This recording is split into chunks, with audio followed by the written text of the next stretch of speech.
आज के स्टोरी बहुत ही खास होने वाले हैं, तो इस स्टोरी को ध्यानपूर्वक जरूर सुने। तो चलो स्टार्ट करते हैं। कामिनी बहुत ही खूबसूरत औरत थी। उसे अपनी खूबसूरती पर बहुत घमंड था, लेकिन उसकी शादी बहुत ही साधारण दिखने वाले आलोकनाथ से हो गई थी, जिसे वो बिल्कुल भी पसंद नहीं करती थी। आलोकनाथ दफ्तर के मार्केटिंग विभाग में क्लर्क का काम करता था। महीने के 15 दिन वो टूर पर ही रहता, तनख्वाह भी ठीक ही थी। लेकिन कामिनी की हर दिन नई नई फरमाइशों को पूरा करने के चक्कर में महीने के पहले हफ्ते ही उसकी सारी तनख्वाह खत्म हो जाती थी। एक दिन की बात है, सुबह का समय था। कामिनी बिस्तर पर लेटी हुई थी, तभी आलोकनाथ ने उसे जगाते हुए कहा, क्या बात है कामिनी, आज बहुत देर तक सोई हुई हो? कामिनी, अरे, जिसकी किस्मत ही सो गई हो वो जागकर क्या करे? आलोकनाथ बोले, क्या बात है, आज सुबह सुबह ही ताने? कामिनी, तो क्या चाहते हैं आप, सुबह सुबह आपकी आरती उतारना शुरू कर दूं या पैर दबाऊं? आलोकनाथ समझ गया कि कामिनी को कोई चीज चाहिए, क्योंकि जब भी उसे कोई चीज चाहिए होती थी वो इसी तरह का नाटक करने लगती थी। आलोकनाथ, अरे, क्या चाहिए तुम्हें, बोलो ना। कामिनी, हाँ हाँ, बोल तो ऐसे रहे हो जैसे चांद तारे लेकर आ जाओगे मेरे लिए। कितने दिनों से आपको सोने की रिंग के लिए बोल रही हूँ, लेकिन तुम तो एक कान से सुनकर दूसरे कान से निकाल देते हो। आलोकनाथ, अब जितनी हैसियत है मेरी उतना ही तो कर पाऊंगा मैं, और अभी मेरा हाथ तंग है। 2-3 महीने रुक जाओ ना, फिर दिला दूंगा मैं। कामिनी, तो फिर मुझसे पूछते क्यों हो कि क्या चाहिए? जाइए, अपना काम करिए, मेरे सिर में बहुत दर्द है। आलोकनाथ क्या करता? किसी तरह कर्ज लेकर कामिनी के लिए रिंग ले आया, लेकिन कामिनी बहुत ही लालची औरत थी। उसे हमेशा कुछ नया चाहिए होता था। इस बीच कामिनी के पड़ोस में एक नया शादीशुदा जोड़ा अमन और सुप्रिया रहने के लिए आए। जब अपनी बड़ी सी कार में से अमन और सुप्रिया उतरे तो कामिनी अपनी बालकनी से उन्हें घूरते हुए सोचने लगी। कामिनी, मन में, वाह, कितना हैंडसम लड़का है, क्या मस्त कपल है दोनों, काफी अमीर भी लग रहे हैं दोनों। कितनी महंगी कार है इनकी, और एक मेरे पति हैं, न शक्ल अच्छी है और न ही कमाई। कामिनी को जब पता लगा कि ये जोड़ा बिल्कुल उनके बगल में रहने के लिए आया है तो वो उनसे दोस्ती करने के लिए मचल उठी। खास तौर पर अमन से उसकी दोस्ती करने की बहुत इच्छा थी। एक दिन वो उनके घर गई। उसने दरवाज़ा खटखटाया, दरवाज़ा अमन ने ही खोला। सामने से अमन को देखकर वो उस पर और भी लट्टू हो गई। कामिनी, जी वो, मैं आपके पड़ोस में रहती हूँ, थोड़ी चीनी चाहिए थी मुझे। अमन, जी, अभी देता हूँ। अमन, सुप्रिया, सुप्रिया, जरा कटोरी में चीनी तो ले आना। सुप्रिया चीनी लेकर आ गई। अमन ने उसे कामिनी को देने को कहा। इस बीच कामिनी की नज़र अमन के घर पर थी। काफ़ी महंगी और एंटीक चीज़ों से सजा हुआ था उनका घर। जब सुप्रिया ने कामिनी को चीनी की कटोरी दी तो उसकी नज़र सुप्रिया के गले में पहने नेकलेस पर गई। उसने अंदाजा लगाया कि ये डायमंड का ही होगा। सुप्रिया और अमन दोनों ने कामिनी को घर के अंदर आने को कहा, तो उसने कहा कि फिर किसी दिन। कामिनी जब चीनी की कटोरी लेकर अपने घर गई तो आलोकनाथ की नज़र उस पर गई। आलोकनाथ, अरे, घर में तो इतनी सारी चीनी पड़ी है, फिर तुम पड़ोस से मांगकर क्यों ले आए? कामिनी, ये बात आपकी समझ में आ जाती तो आप अपने ऑफिस में क्लर्क नहीं होते। धीरे धीरे कामिनी अमन और सुप्रिया से दोस्ती बढ़ाने लगी। जल्द ही वो उनका विश्वास जीतने में कामयाब हो गई। कभी कभी सुप्रिया किसी काम से बाहर गई होती तो वो सुप्रिया की गैरहाजिरी में भी अमन के पास चली जाती और उससे घंटों बातें करती। अमन, हंसते हुए, अरे, बस करिए भाभी, आप तो हंसा हंसा कर जान ही ले लेंगी। कामिनी, अरे, ऐसा मत कहिए अमन, आपकी जान हमारे लिए बहुत कीमती है। हम तो आपके लिए अपनी जान भी दे सकते हैं, एक बार बोलिए तो। अमन, ये आप क्या कह रही है? कामिनी बोली, आप तो सीरियस ही हो गए। अब आपकी भाभी को आपसे मजाक करने का भी अधिकार नहीं है क्या? इनडायरेक्टली वो अमन को कई तरह के इशारे भी करती और उसे अपने झूठे प्रेम जाल में फंसाने की कोशिश भी करती, क्योंकि उसे पता था कि अमन बहुत ही अमीर है और वो उसकी सारी ख्वाहिशों को पूरा कर सकता है। लेकिन अमन अपनी पत्नी से बहुत प्यार करता था, इसीलिए वो कामिनी की इन हरकतों का कोई जवाब नहीं देता था। एक दिन की बात है, कामिनी अमन और सुप्रिया से मिलने उनके घर आई। सुप्रिया बोली, आइए आइए भाभी, हम आपकी ही बातें कर रहे थे। कामिनी, मेरी बात। सुप्रिया, अरे ये अमन तो हमेशा आपकी बात करते रहते हैं। कामिनी, अच्छा क्या कहते हैं अमन? सुप्रिया, यही कि आप बहुत अच्छी है। कितनी मज़ेदार बातें करती है। आपके जैसी पड़ोसी मिलना तो आजकल के समय में बहुत ही मुश्किल है। सुप्रिया के से मुंह से अपने लिए अच्छी अच्छी बातें सुनकर कामिनी मन ही मन बहुत खुश हो रही थी और उसे लग रहा था कि एक ना एक दिन तीर निशाने पर लग ही जाएगा। इस बीच सुप्रिया के भाई की शादी तय हो गई।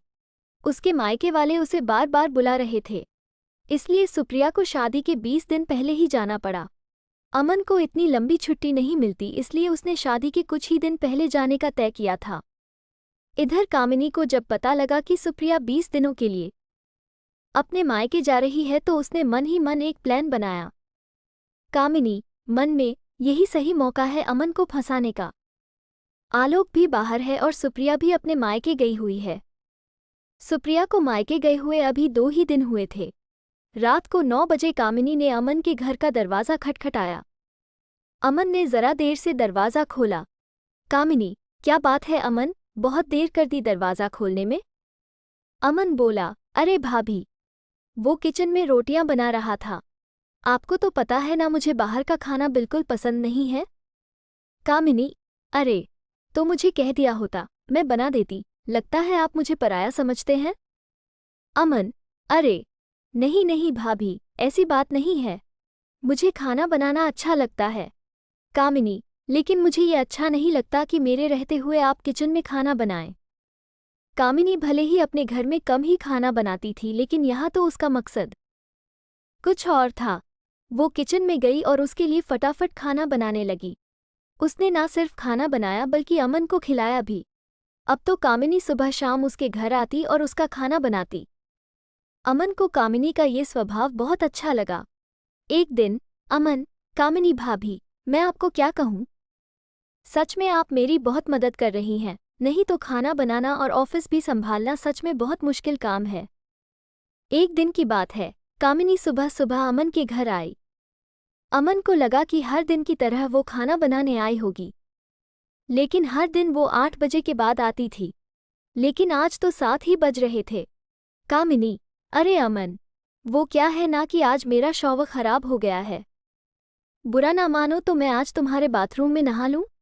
अमन ने हामी भर दी। इधर कामिनी तो किसी और फिराक में थी। उसने अमन के बाथरूम में कैमरा छुपाया और उसमें ऑटोमेटिक क्लिक बटन ऑन कर दिया। थोड़ी देर बाद वो जोर से चिल्लाई। अमन डर गया कि आखिर क्या हो गया। वो भागा भागा बाथरूम के पास गया। उसे देखकर कामिनी अचानक से उससे लिपट गई और उसे जोर से पकड़ लिया। अमन को समझ नहीं आ रहा था कि आखिर हुआ क्या है। इधर कैमरा अपना काम कर रहा था। कामिनी बहुत देर तक जब उससे लिपटी रही तो अमन को भी अब अच्छा लगने लगा था, लेकिन अचानक अमन को लगा कि उससे गलती हो रही है, इसलिए उसने उसे झटके से हटाया। कामिनी, ओह सॉरी अमन। वो क्या है ना कि नहाते नहाते अचानक से पता नहीं कहाँ से दो छिपकली बाथरूम में निकल आई। उसे देखकर ही मैं डर गई और जोर से चिल्ला पड़ी। अमन अब भी कामिनी से अपनी नज़रें नहीं मिला पा रहा था। इधर कामिनी अपने प्लान में कामयाब हो गई थी। अमन के साथ उसकी सारी तस्वीरें कैमरे में कैद हो गई थी, जिसमें उन दोनों ने एक दूसरे को गले से लगा रखा था। अगले दिन वो सारी तस्वीरें अमन को लिफाफे में अपने घर के बाहर पड़ी मिली। उन तस्वीरों को देखकर उसका दिमाग झन्ना गया। तभी कामिनी वहां गई। उसके हाथ में भी एक लिफाफा था। कामिनी, अमन, ये देखो, किसी ने कल हमारी तस्वीरें खींच ली है। वो मुझे ब्लैकमेल कर रहा है और कह रहा है कि अगर मैं 1 लाख रुपए उसे नहीं दूंगी तो वो ये तस्वीरें मेरे पति को दिखा देगा। अमन देखो, मैं एक सीधी शादी भारतीय नारी हूँ। मुझे नहीं पता कल किसने ये हरकत की है। अमन को भी कुछ समझ नहीं आ रहा था। उसने 1 लाख रुपए कामिनी को दे दिए। हालांकि उसे कामिनी पर रत्ती भर भी शक नहीं था, लेकिन कामिनी ने एक बार फिर से उससे 5 लाख रुपए मांगे तो उसका दिमाग ठनका। फिर भी उसे ज्यादा शक नहीं हुआ। उसने 5 लाख रुपए भी उसे दे दिए। लेकिन जब अमन सुप्रिया के पास जाने की तैयारी कर रहा था तो कामिनी ने फिर से उसे 2 लाख रुपए मांगे। इस बार अमन को लगा कि दाल में जरूर कुछ काला है। हालांकि गलती उससे भी तो हुई थी। अमन ने बहुत सोचा और उसने सुप्रिया से माफ़ी मांगते हुए उसे सारी बातें बता दी। सुप्रिया उसी समय अपने मायके से अमन के पास लौट आई। उस दिन कामिनी जब शाम को 2 लाख रुपए लेने आई तो उसने सुप्रिया को देखा। सुप्रिया को देखकर उसका चेहरा उतर गया। कामिनी, अरे तुम कब आई सुप्रिया? सुप्रिया, जी अभी आई हूँ भाभी। उसके बाद सुप्रिया ने अमन और कामिनी की सारी तस्वीरें उसे दिखाई और कहा, सुप्रिया, भाभी, आपने मुझे बताया क्यों नहीं कि कोई आपको इन तस्वीरों के लिए ब्लैकमेल कर रहा है? मैं अभी इन तस्वीरों को लेकर पुलिस स्टेशन जा रही हूँ। पुलिस का नाम सुनते ही कामिनी के होश उड़ गए। उसे अपनी पोल खुलने का डर सताने लगा। उसने पुलिस स्टेशन ना जाने की बात उनसे कही लेकिन सुप्रिया अड़ी रही। आखिरकार कामिनी टूट गई और रोते रोते उसने अपना गुनाह कबूल कर लिया। सुप्रिया, मुझे शर्म आती है आप जैसी औरतों पर जो अपने मतलब के लिए दूसरे मर्दों को फंसाती हैं। अरे आलोक भैया, में क्या कमी है? वो बेचारे तो आपको हर खुशी देने की कोशिश करते हैं, लेकिन पता नहीं आपको ऐसा क्या चाहिए जो आपका लालच खत्म ही नहीं होता। कामिनी को अपनी गलती का एहसास हो गया था।